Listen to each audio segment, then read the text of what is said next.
Folks, this week, Military Collectors, we have a special show, and it's an honor and a privilege. I know you may think that I'm somewhere in Europe, that I'm somewhere in the aftermath of World War II. No, we're right here in the heartland of the United States, Indiana, Vincennes to be specific. We're here at the Indiana Military Museum to showcase probably one of the largest personal collections of any single individual who put all of the items that you're going to see on Military Collectors this week. He put it all on display for every one of America to see. Again, little old Vincennes, Indiana, Jim Osborne and his personal collection, probably well over 250,000 artifacts, rolling vehicles, tanks, airplanes, you name it, it's here. And it's well done, and it is a show worth watching right here on Military Collectors. 31, ready to check. Roger that.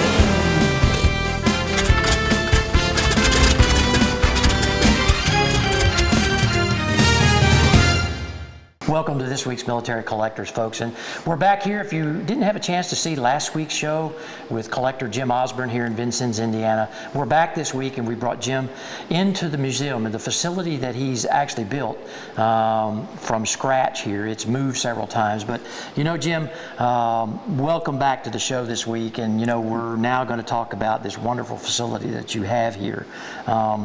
Tell us about how, I know it's moved from basements to another facility here in Vincennes, but now it's home. Yes. Tell me about this museum and what you all have here.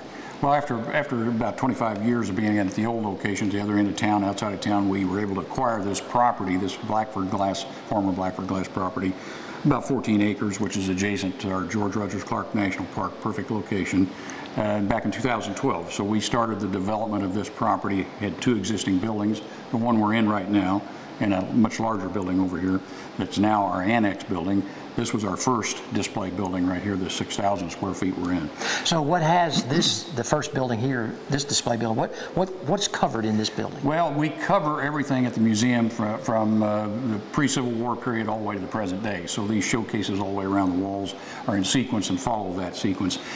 Now that we have added the annex building, 22,000 square feet over there, we're making this more and more of a showcase building of the smaller artifacts, and the other building is going to be our what we call the virtual immersion into life-size scenes ranging from World War I trenches all the way up to the war in the Middle East. So it's almost kind of like a mini movie set over there. It is. Wow. Really is. It's realistic. It's realistic. Well, in this building, each one of the displays you have, of course, has your signature on it. You're almost an expert curator. I mean, so when you go down through there, you've placed all these items. Not only have you collected them, but you've placed them in there. Well, I, for the most part, yeah, I kind of outlined the layout of each of the exhibits. You know, I think every military collector is a museum curator at heart.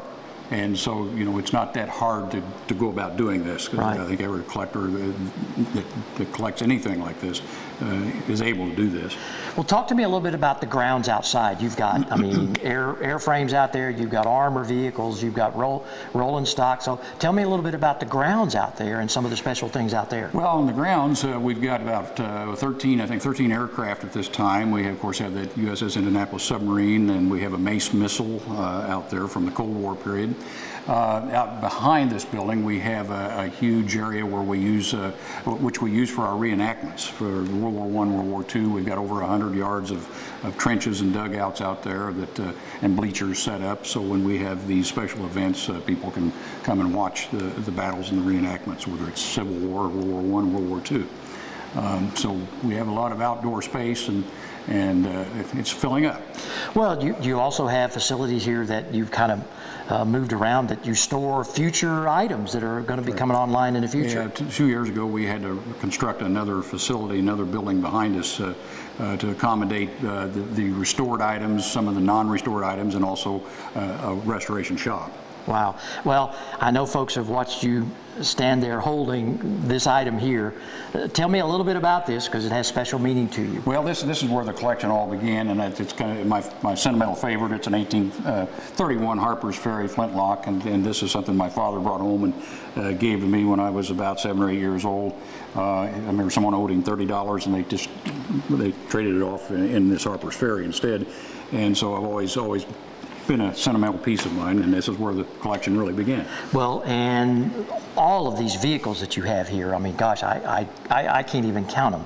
And I won't even put you on the spot on how many you have here. I've lost count too. Yeah, there's probably well over 100, 200 probably rolling around here. But what was the first rolling vehicle that you collected? First rolling vehicle was a Jeep, a World War II Jeep, which is behind us here, and then also about the same time acquired a World War I German cannon. Wow. Which is also here in this building still. And so those were the first big items, and then of course it started getting bigger and bigger after that. Well, as your travels here, and I'm going to sit back here, I know it's one item here that I know you want to talk about before we go, but this has some special meaning to you as well. Yes, this is one of my favorite items. This came from Saint-Mary-Glisse, from the Merdouay River, which is just south of Saint-Mary-Glisse, close to where General Gavin landed on D-Day. This is an M1 Garand that came out of the river there back in the 90s, and a friend of mine who lives there in Saint-Mary-Glisse dredged this up along with another one and a 60mm mortar, so he sent it back with me for the museum back then. And what's interesting, of course, you can see how pitted and how worm-eaten it is, but after all of that, it was built to last. It still had grease and oil in it and could still conk and function. Can you believe that? And been in the river all that time. And of course, we'll never know what the outcome was for the soldier that carried this. We have no idea who he was, whether he survived or not, but we know that this went into the river there, so he probably did too, and hopefully he got out. Could have been a member of the 82nd or the 101st, Either one, yeah, it could have been, yes. Wow. Yeah. Well, Jim, thank you so much for being back on the show this week and talking about your beautiful museum here. And folks, listen, stay tuned because Jim's going to take us around. We've got more to see here at the Indiana Military Museum, right downtown Vincennes, Indiana. And listen, military collectors, I just tell you, we're never, ever going to cease to surprise you what we're going to show you next. So stay tuned, won't you? We're going to have more great things to show you on this week's Military Collectors. If you have missed any past episodes of Military Collectors, be sure to go online at militarycollectorstv.com. And you can see not only past episodes, but also read in-depth features on the people and their passion of their military collections. 3-1, ready to check. Roger that.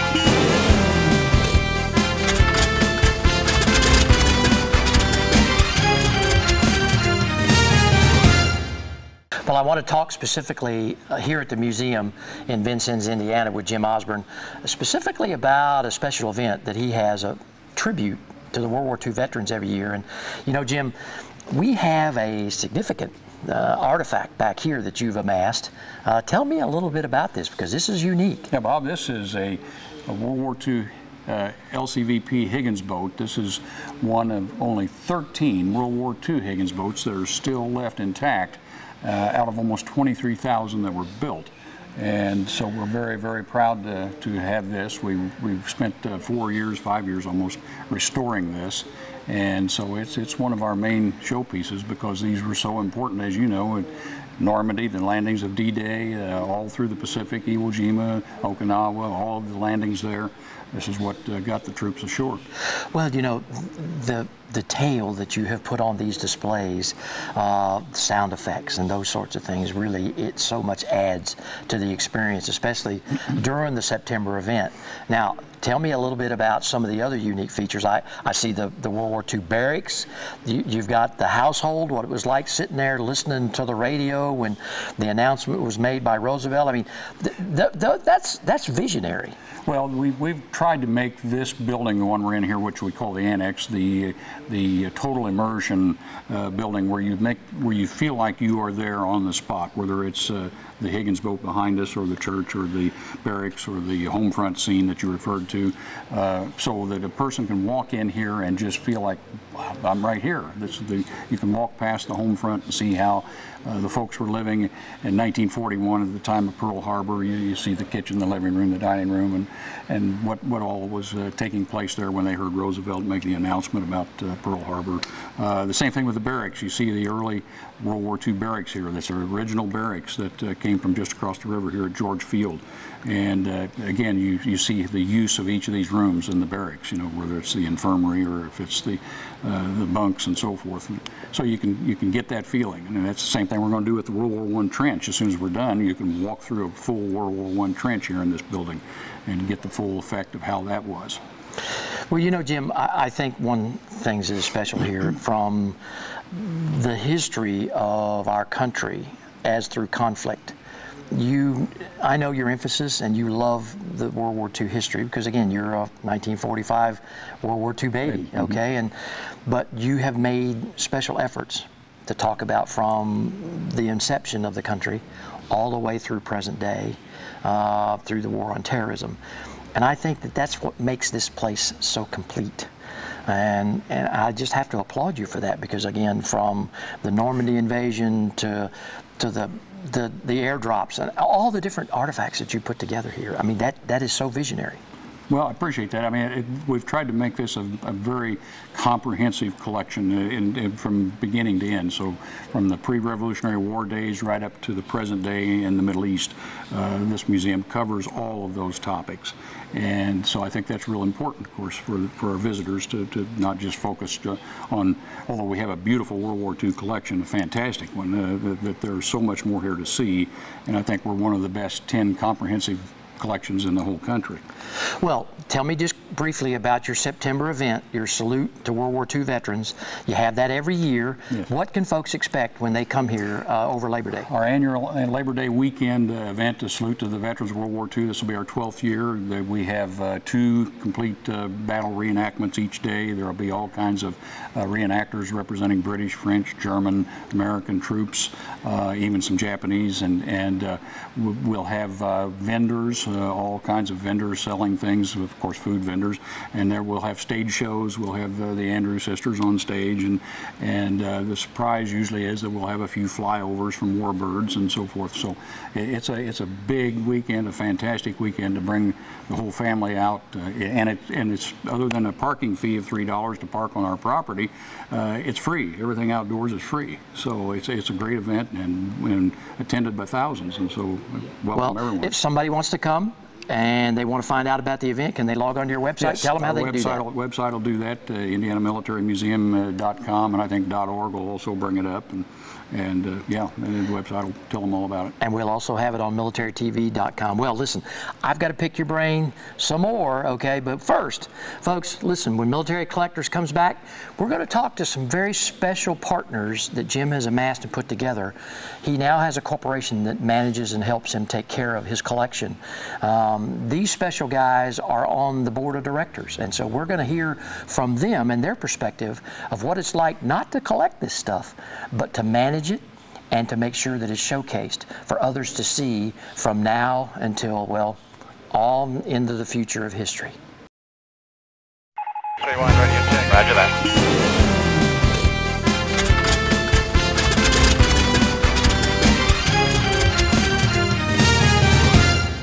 Welcome back to our show. Well, you know, military museums come and go, but this one here in Vincennes, Indiana, the Indiana Military Museum, has some special members, volunteers, and they have an organization that's put together that helps Jim continue on his legacy. And 2 of those corporate board members are joining me today. I have George Rehnquist right here from Princeton, Indiana, a former attorney and now retired, and David Skinner, a financial advisor here in Vincennes. And these 2 guys have honored our presence today because they've been able to come down and talk a little bit about Jim's collection and what they do for the Indiana Military Museum. And guys, I really want to thank you both for being on the show today. And you know, I have to just ask you these types of questions, but what's it mean to be a part of the board of this massive collection?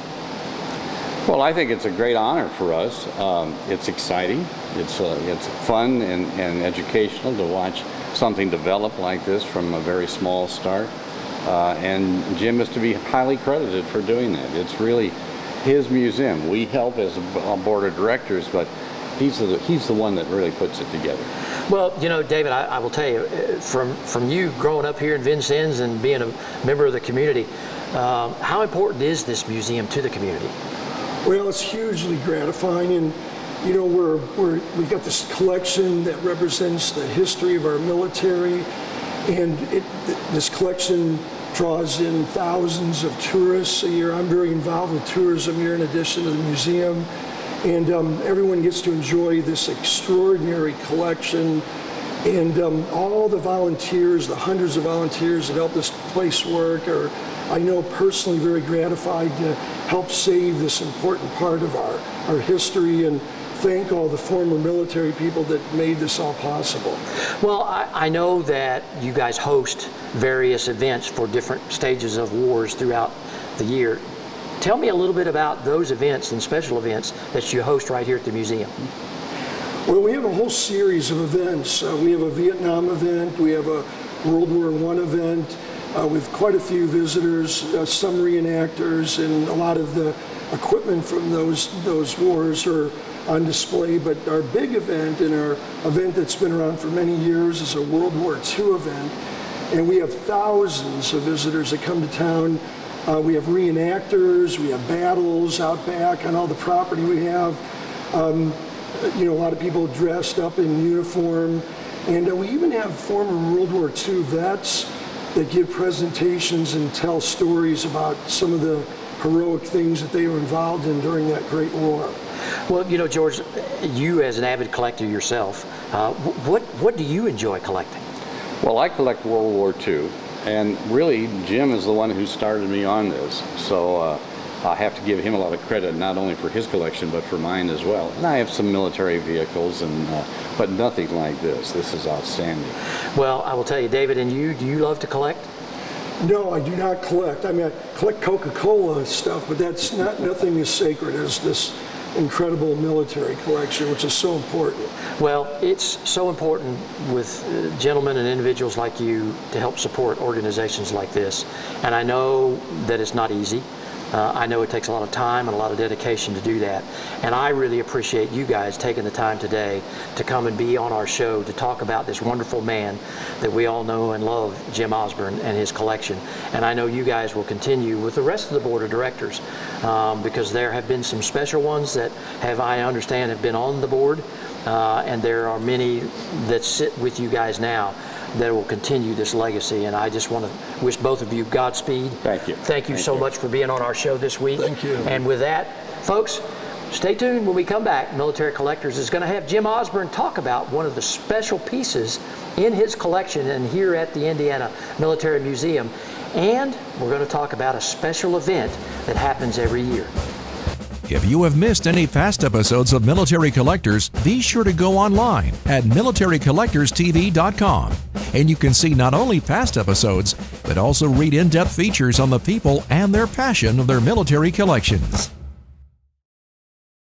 31, ready to check. Roger that.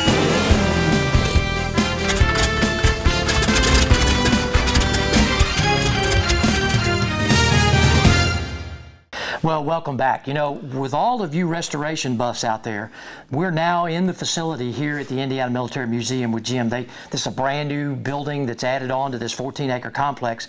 This is where all of the steel, the paint, the nuts, the bolts, the volunteers come together to restore future items for the floor over there, Jim. So tell me a little bit about this new facility and what all you guys have got going on over here. Well, the facility is just as you described it. It's helped to provide us a roof over everything that we're restoring so that you don't put it back out in the weather.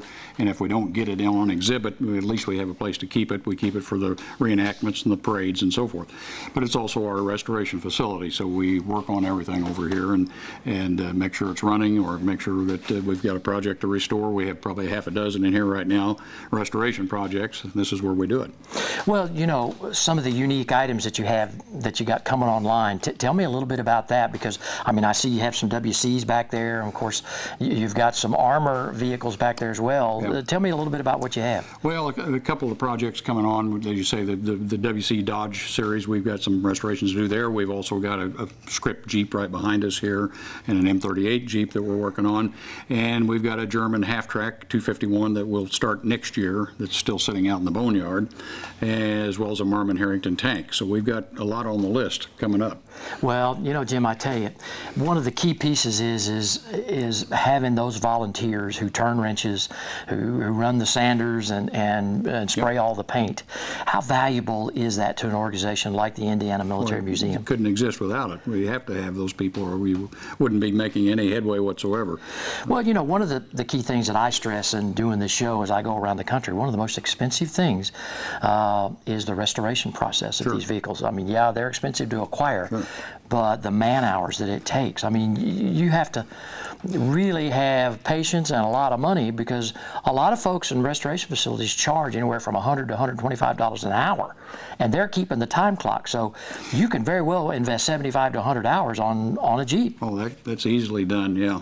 If you have to go out and pay for restorations, it can be very expensive.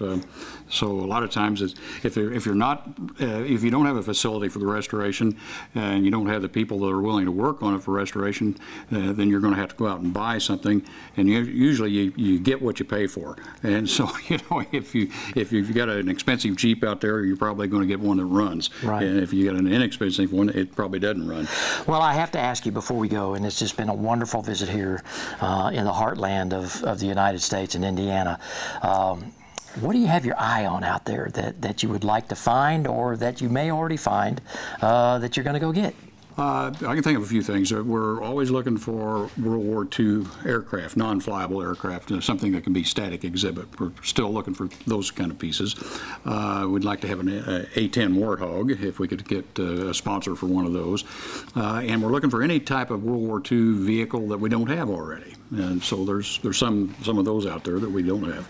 Well, Jim, we've put out the call, okay? And you know, folks may either get a hold of me or they can get a hold of you. Sure. But I will tell you, this is the best kept secret, not only I think in the Midwest, but I think it's one of those unsung places that folks need to know about right here in the heart of Indiana in Vincennes, and they owe it all to you. All right. And thank you so much for being on our show this week.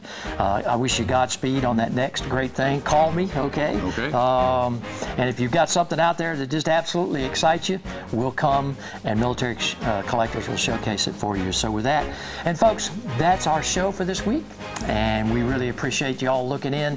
The Indiana Military Museum right here in Vincennes, Indiana. Log on to militarycollectorstv.com and they'll take you to the site there. You can come down, special events. You can just come down to view this wonderful 14-acre facility. The kids will enjoy it. The whole family will come. And I know they will not regret the trip down here to the great state of Indiana. With that, we'll see you next time on another episode of Military Collectors.